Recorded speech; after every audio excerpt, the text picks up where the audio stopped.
Apa hukumnya membawa HP ke dalam WC yang ada Al-Quran digitalnya? Ya. Ini harus diperinci dulu. HP-nya terbuka atau tidak? Maksudnya aplikasinya terbuka apa tidak? Muncul apa tidak?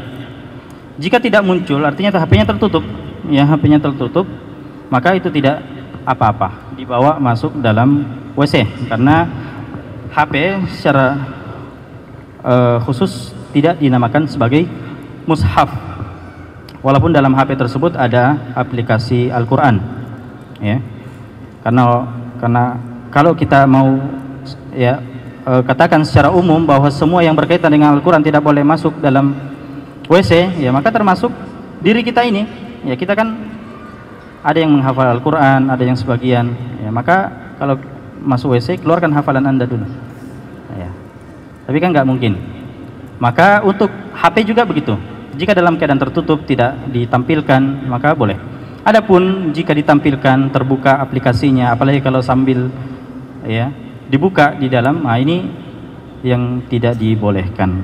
Baik, itu 3 pertanyaan dari ada tambahan. Biasanya kalau ada HP itu tidak disengaja masuk dalam toilet, terus tiba-tiba masuk waktu duhur atau waktu asar, tiba-tiba ada suara azan atau mungkin ada suara bacaan Al-Quran tiba-tiba secara otomatis. Bagaimana hukumnya itu?